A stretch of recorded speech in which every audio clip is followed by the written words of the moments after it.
Ouais, c'est en Christ, bonsoir. Comme promis il y a quelque temps, je vous donne donc le message pour nous aider à commémorer la mort de notre Seigneur Jésus-Christ. Il y a beaucoup de chrétiens qui le font cette semaine-ci dans le monde entier.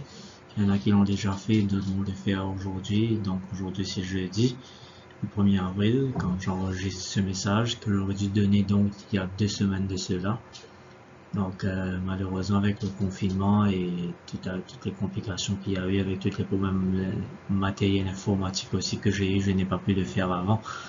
Donc je vous donne le message pour vous aider donc à penser sur la mort de notre Seigneur Jésus-Christ et pour nous aider en retour donc à être reconnaissants envers notre Dieu et faire une chose spécifique qu'il nous demande de faire.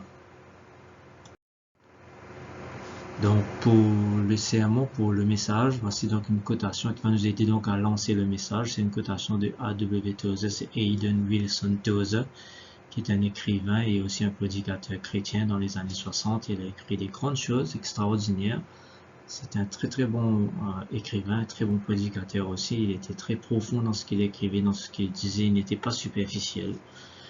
Donc une des choses, donc voici une citation qui vient de lui, une citation qui est très connue. Vous savez tous où se trouve ce verset. Jesus is not one of many ways to approach God, nor is he the best of several ways. He is the only way. Donc Jésus-Christ n'est pas un des chemins pour aller vers Dieu, pour nous approcher de Dieu. Il n'est pas le meilleur chemin, pas du tout. Il est le seul chemin. Et vous connaissez tous donc d'où vient cette citation. C'est Jean chapitre 14, verset 6, où Jésus-Christ lui-même déclare « Je suis le chemin, je suis la vérité, je suis la vie ». Donc pourquoi est-ce que Jésus est le chemin? Pourquoi est-ce que Jésus est la vérité? Pourquoi est-ce que Jésus est la vie? C'est parce que c'est le Père qui l'a choisi ainsi et dans des buts très spécifiques aussi. Pour faire quoi? Jésus est le chemin vers quoi? Vers qui? Jésus nous donne la vie de quoi? Donc Jésus est la vérité parce que c'est la seule vérité, la vraie vérité, comme Jean le dit dans Jean chapitre 1er, verset 17. Donc la grâce et la vérité sont venues par Jésus-Christ. Donc il nous faut nous poser la question, pourquoi est-ce que Dieu nous sauve? Dans quel but? Dans quelle intention? Dieu nous a appelés, Dieu nous a sauvés. Le salut du croyant n'est pas une fin en lui-même. Nous n'avons pas été créés pour être sauvés. Nous avons été créés dans un but très spécifique. Donc Dieu nous a appelés, Dieu nous a sauvés. Pour faire quoi? Dans quel but? Vous savez, quand Jésus-Christ dit « Je suis le chemin, la vérité et la vie », il dit quelque chose de très spécifique après. Il dit « Nul ne peut venir au Père que par moi ». Donc il faut comprendre que Jésus nous a sauvés dans le but pour nous emmener vers le Père, pour nous réconcilier à son Père. Parce que quand Dieu a créé Adam et Ève, il y avait une communion parfaite entre Adam et Ève dans le paradis, dans le jardin d'Éden. Et puis le péché est venu, la communion a été brisée. Dieu lui-même s'est caché, si vous voulez, d'une certaine façon. Même si au départ, c'est Adam qui s'est caché, qui a voulu cacher sa nudité avec des feuilles et qui s'est caché dans les buissons parce qu'il ne voulait plus faire face à son Dieu à cause du péché. Et par la suite, Dieu a chassé l'homme du jardin. Dieu a mis des anges qui ont veillé à la porte pour empêcher que les hommes puissent pénétrer donc dans le jardin pour pouvoir donc de nouveau être en communion avec Dieu. Dieu a empêché cela. Donc, Dieu nous sauve maintenant, mes frères, par Jésus-Christ, pour rétablir cette communion qu'il y avait, que l'homme donc a perdu à cause du péché. Nous allons voir donc dans ce message ce que Dieu fait par Jésus-Christ et ce qu'il nous demande donc de faire nous chrétiens. Donc le titre de ce message sera Jésus-Christ, notre sacrifice pour nous approcher de Dieu. Jésus-Christ, notre sacrifice pour nous approcher de Dieu. En anglais, c'est Jesus Christ is our approaching sacrifice. Sur la Nouvelle Alliance, nous les chrétiens, nous devons vraiment être reconnaissants pour ce que Dieu a fait pour nous. Dieu a fait une chose extraordinaire. Une chose vraiment extraordinaire. Et vous savez, dans tout le Nouveau Testament, la Bible nous fait comprendre, la parole de Dieu nous fait comprendre que Dieu est amour. Dieu est bon. Dieu est miséricordieux. Dieu est juste. Dieu est vraiment un Dieu qui aime toute sa création.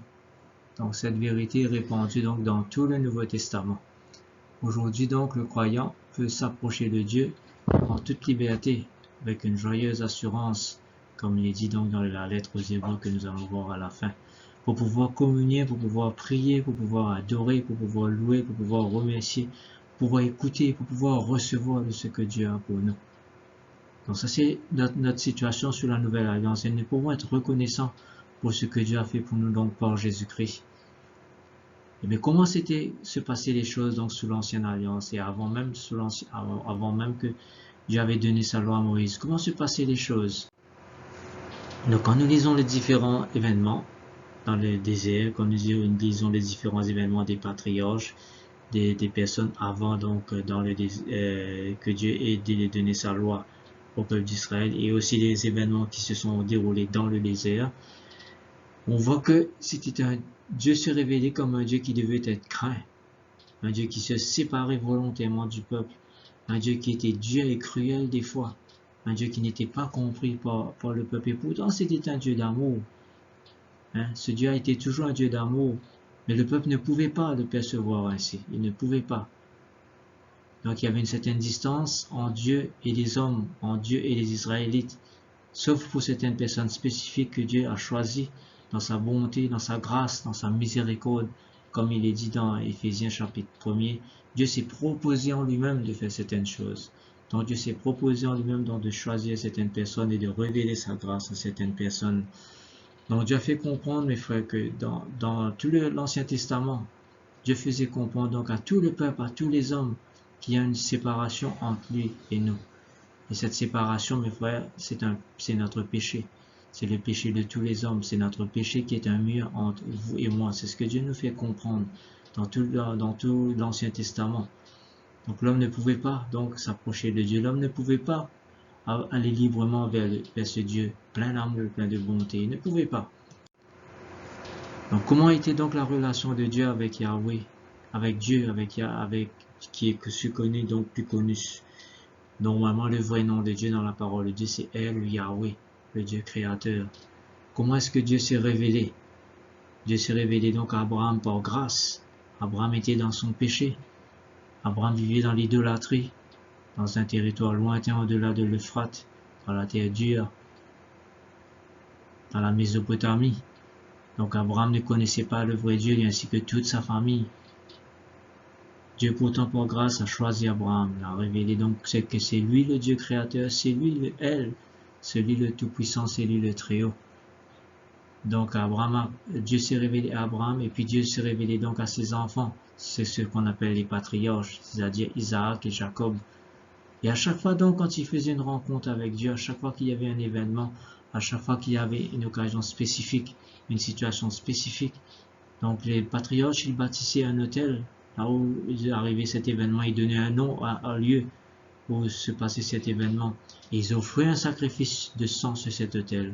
C'est de cette façon donc qu'ils s'approchaient de Dieu, c'est de cette façon donc qu'ils rendaient grâce à Dieu, c'est de cette façon qu'ils donc démontraient leur reconnaissance. Et c'est de cette façon donc qu'ils avaient aussi la faveur de Dieu, que Dieu faisait des alliances avec eux, Dieu faisait des promesses avec eux.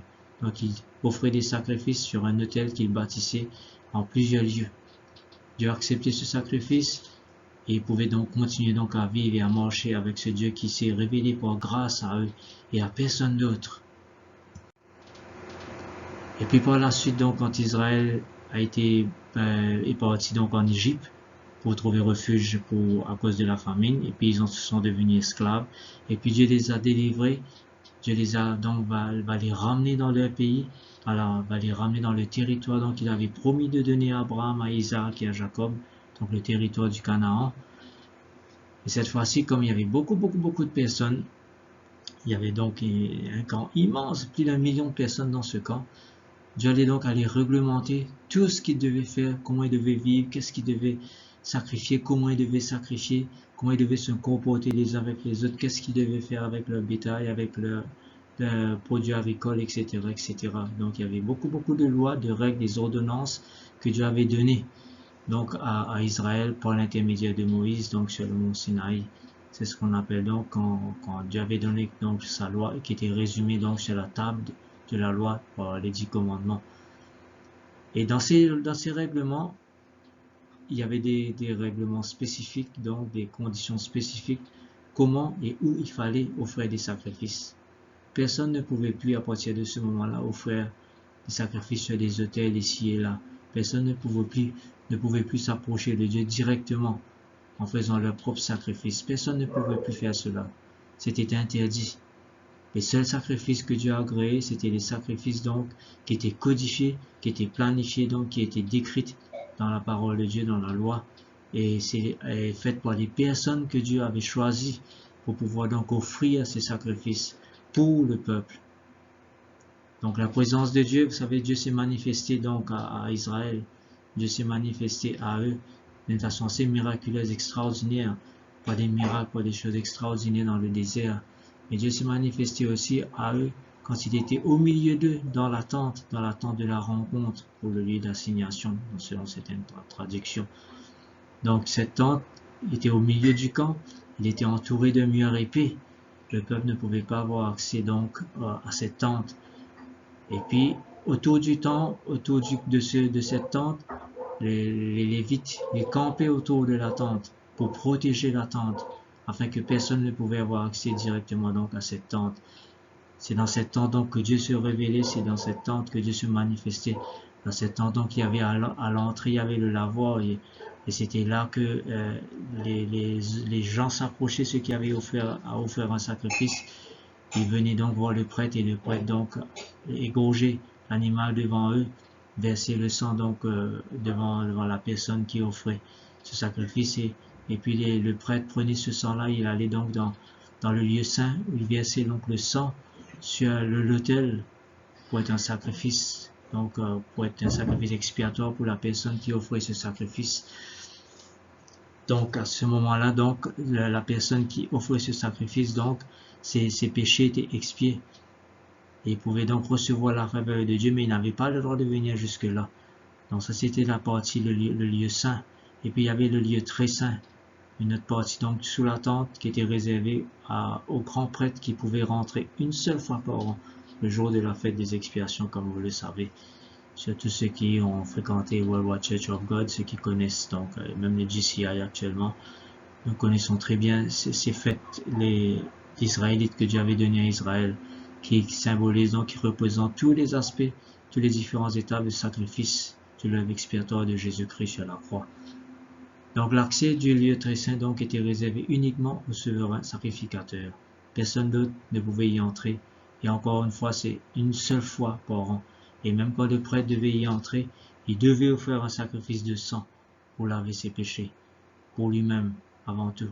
Et puis donc, il entrait avec du sang d'un animal, un sacrifice très spécial qu'il devait faire.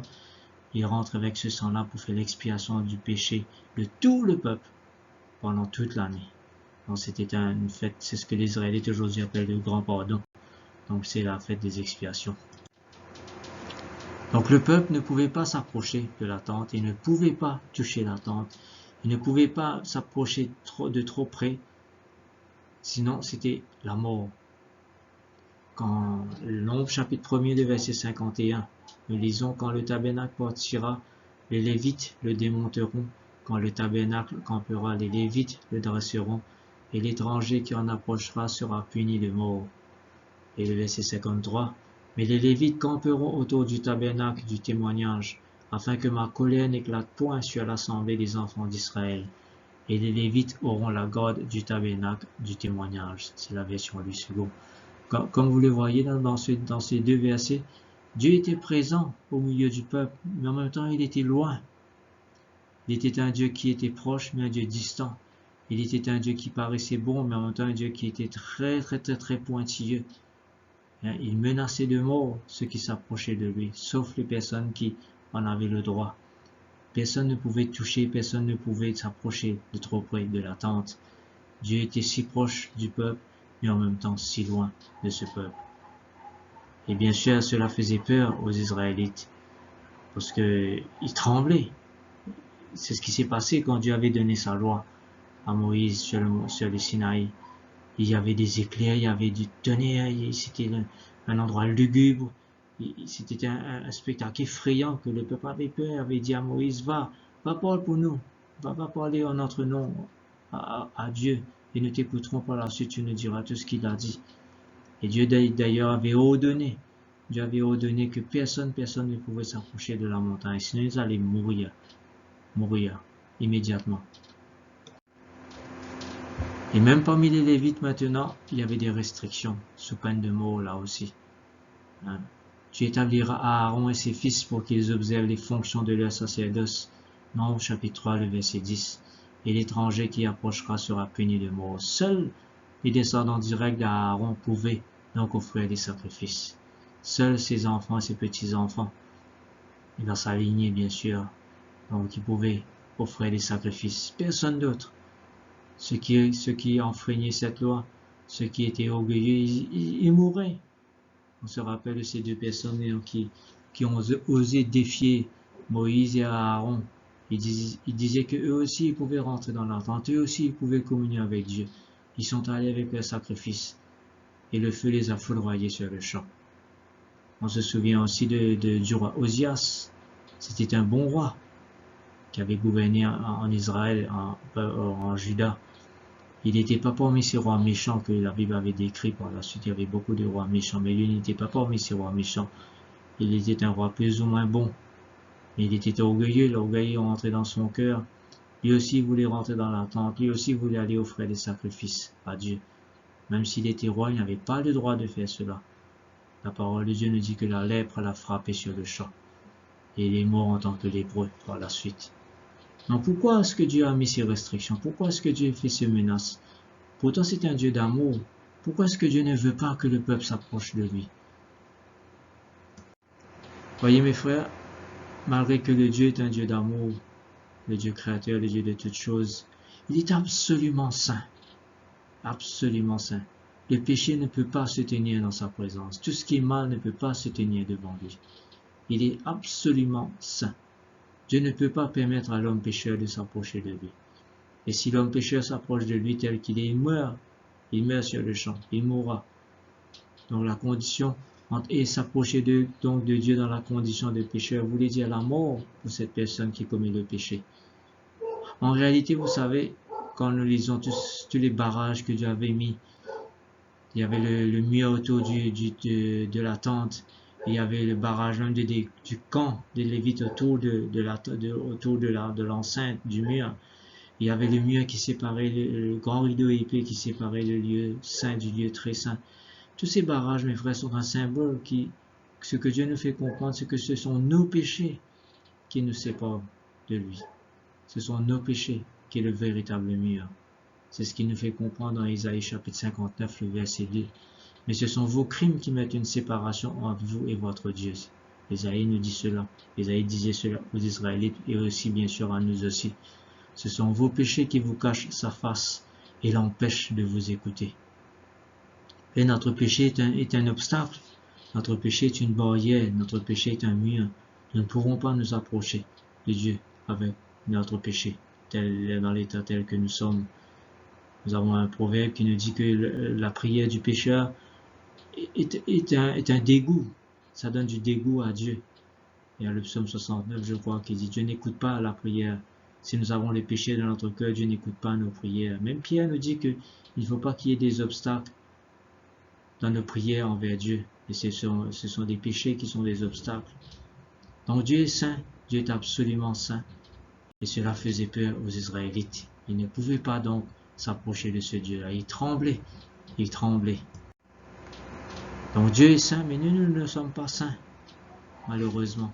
Et Dieu nous fait comprendre cela. Dieu fait comprendre donc à tous les hommes que nous ne sommes pas saints, que nous ne pouvons pas nous approcher de lui librement, comme nous avons envie.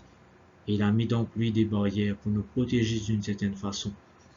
Et dans sa grâce et dans sa bonté, vous savez, Dieu a donné un moyen par lequel donc les hommes, tels que nous sommes, les Israélites, pouvaient s'approcher de lui, indirectement, et bénéficier de sa faveur et de sa miséricorde.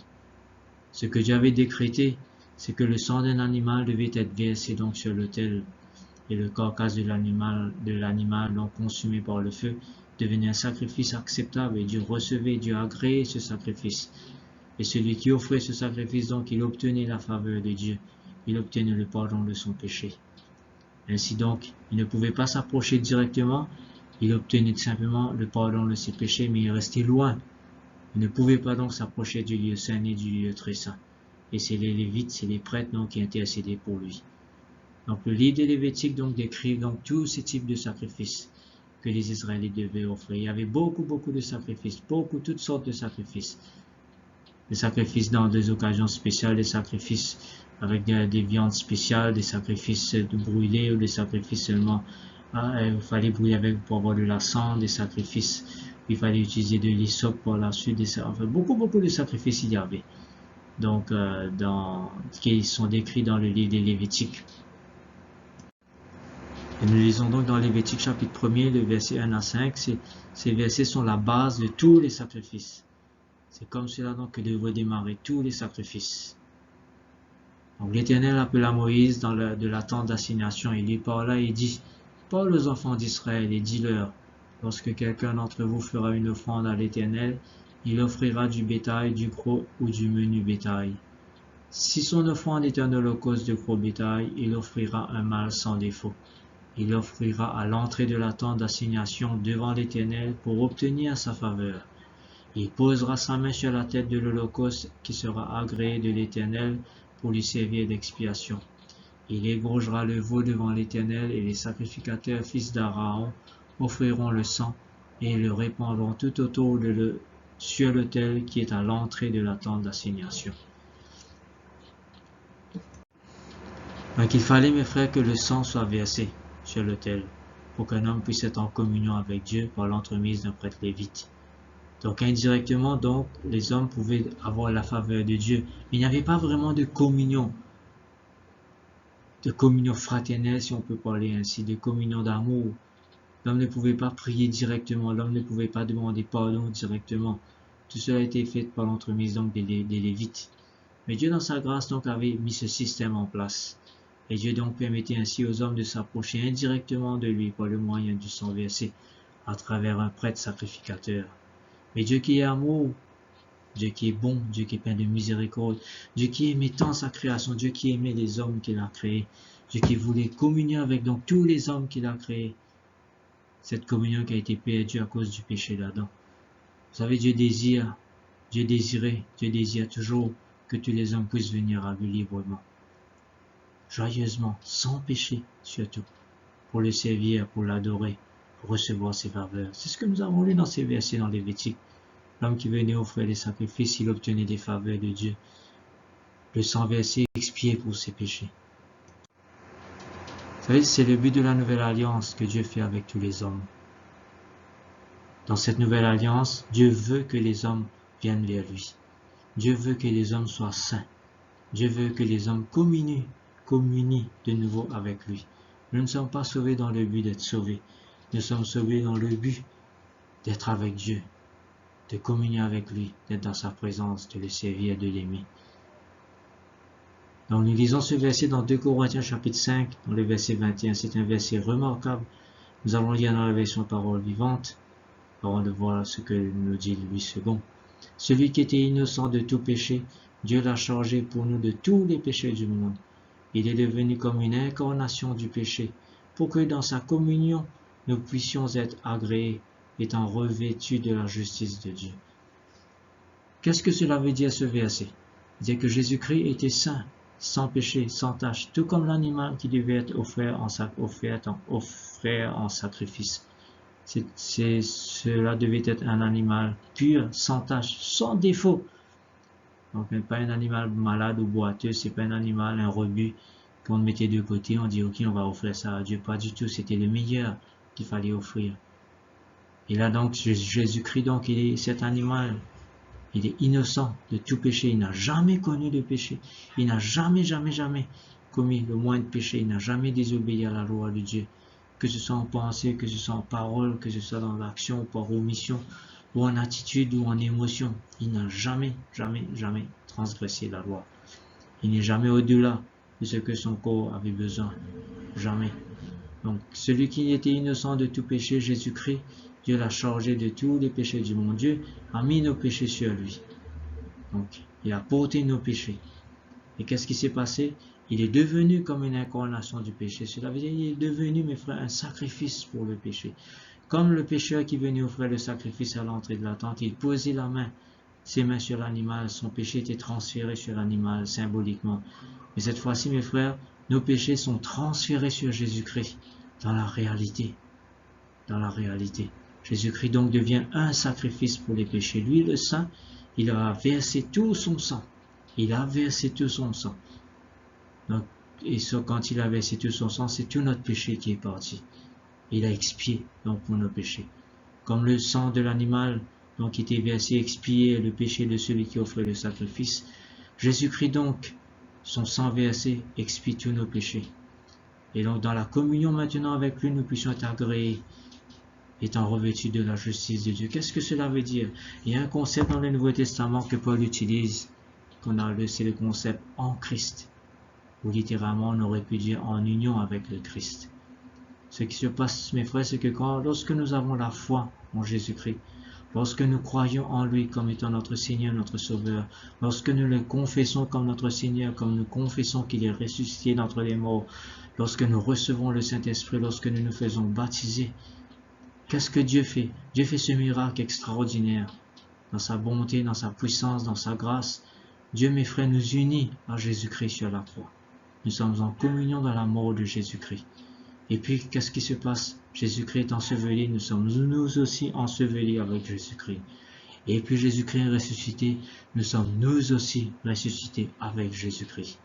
De sorte que maintenant, mes frères, nous sommes vivants avec Jésus-Christ, nous sommes saints. Nous partageons la sainteté de Jésus-Christ. C'est pour cela donc qu'il dit que nous pouvons être agréés devant Dieu. Nous avons revêtu de la justice de Dieu. Par grâce, Dieu a fait cela, Dieu a voulu cela, Dieu s'est proposé en lui-même de faire cela. Donc celui qui est en Christ est en communion avec lui, étant uni dans sa mort et sa résurrection. Il devient ainsi donc justice au saint en Christ. Nous devenons un saint, nous devenons définitivement saints en Christ. La version 8 celui qui n'a point connu le péché, il a fait devenir péché pour nous, afin que nous devenions en lui justice de Dieu. C'est une grâce que Dieu nous a offerte. C'est une chose extraordinaire. Il l'a fait parce qu'il nous a unis à Jésus-Christ, parce que Jésus-Christ donc a versé son sang, a payé pour notre péché il a payé et lavé, et nous sommes lavés, nous sommes purifiés, nous n'avons plus de péché en nous, à cause de la grâce de Dieu, et nous sommes ressuscités avec Jésus-Christ, et nous sommes maintenant saints avec Jésus-Christ, et à ce moment-là, nous pouvons donc entrer dans la présence de Dieu. Donc Dieu dans son amour, mes frères, il fait ce miracle pour chacun d'entre nous. Il nous donne ce moyen de nous approcher de lui, librement, joyeusement, saint. Le sang de Jésus-Christ a été versé à la croix, dans ce but, parce que Dieu est véritablement amour. Ce que Dieu voulait faire donc depuis, il a créé Adam et Ève, il l'accomplit donc en Jésus-Christ. Il rétablit la communion pour nous. C'est ce que Hébreux, donc chapitre 10, le verset 19 nous dit. Ainsi donc, mes frères, parce que Jésus a versé son sang, nous avons un libre accès au sanctuaire éternel. Sa mort nous donne l'assurance de pouvoir pénétrer dans le lieu très saint. Oui, mes frères, nous avons accès dans le lieu très saint. Nous n'avons plus besoin d'un prêtre maintenant. Nous avons notre grand prêtre éternel dans la présence de Dieu pour nous. Et son sang est constamment là pour nous, mes frères, pour nous aider, donc pour nous ouvrir cet accès dans le lieu très saint.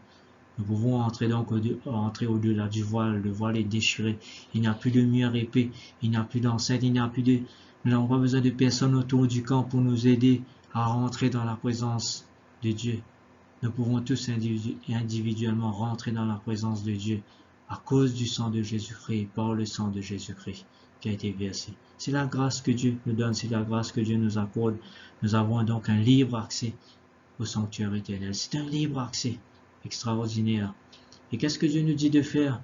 Comment nous pouvons donc exprimer notre reconnaissance, notre amour pour ce que Dieu, notre Créateur, notre Père a fait pour nous?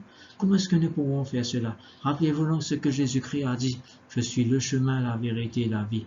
Nul ne peut venir au Père que par moi. Mes frères, qu'est-ce que nous devons faire? Nous devons aller au Père par Jésus-Christ. Et c'est ce que la parole de Dieu nous dit de faire. Hébreux chapitre 4, le verset 16. Approchons-nous donc de son trône de grâce, avec une grande confiance, avec une libre et joyeuse assurance. Dieu nous témoignera sa bonté et sa grâce, et nous obtiendrons le secours nécessaire au bon moment. Dieu veut, Dieu désire, mes frères, notre communion. Dieu désire que nous tous nous puissions nous approcher de lui. Dieu désire cela. Il a fait un grand miracle pour que nous puissions avoir cet accès. Dieu désire donc que chacun d'entre nous, nous puissions nous approcher de son trône de grâce avec une grande confiance, une grande assurance. Elle n'est pas basée par ce que nous avons fait ou par notre obéissance, mais elle est basée sur ce que Jésus-Christ a fait et parce que nous sommes en Christ. Avec une libre et joyeuse assurance, nous pouvons avoir une grande liberté de nous approcher de Dieu parce que Jésus a versé son sang. Dieu s'est engagé, mes frères, à nous pardonner, à nous laver, à nous purifier. Il s'est engagé lui-même à nous donner cette nature sainte. Utilisons ce moyen que Dieu nous donne pour nous approcher de lui. Et puis il nous dit que Dieu nous témoignera sa bonté, sa grâce. Nous aurons la faveur de Dieu, nous aurons la bonté de Dieu, nous aurons la grâce de Dieu et nous obtiendrons donc le secours que nous avons besoin. Nous en avons besoin du secours. Jésus-Christ n'en a pas besoin, mais il est dans la présence de Dieu, son Père pour nous, de Dieu notre Père aussi pour nous. Nous avons besoin de son secours. Comme j'avais mentionné tout à l'heure là dans ce que Paul dit dans 2 Corinthiens chapitre 5, le verset 21, nous sommes définitivement saints. Mais aussi, mes frères, nous devons devenir saints. Nous devons donc pratiquer la sanctification progressive. Nous avons obtenu donc la sanctification définitive dans notre union avec Jésus-Christ, mais aussi nous devons pratiquer la sanctification progressive, c'est-à-dire obéir à Dieu, plaire à Dieu, faire les choses qu'il aime, faire les choses qu'il nous demande de faire, et nous devons le faire donc avec amour. Et nous avons besoin de son secours chaque jour pour faire cela. C'est pour cela qu'il nous, mes frères, permet de venir devant lui. Il sait que nous avons besoin de son secours. Il nous aime. Il désire notre présence. C'est assez extraordinaire, non? Il désire notre présence, il désire notre communion, il désire entendre notre voix, il désire entendre notre supplication, nos louanges, notre adoration. Il ne fait pas par cela pour vantardise, mais parce qu'il vraiment nous aime, parce qu'il est bon. Donc utilisons ce moyen que Dieu nous donne, approchons-nous donc de lui, à cause du grand miracle que Jésus-Christ a accompli pour nous dans la nouvelle alliance. Donc notre Dieu d'amour désire notre communion avec lui. Démontrons notre amour et notre connaissance, mes frères, en utilisant le moyen qu'il nous donne en Jésus-Christ. Dieu vous bénisse. Amen.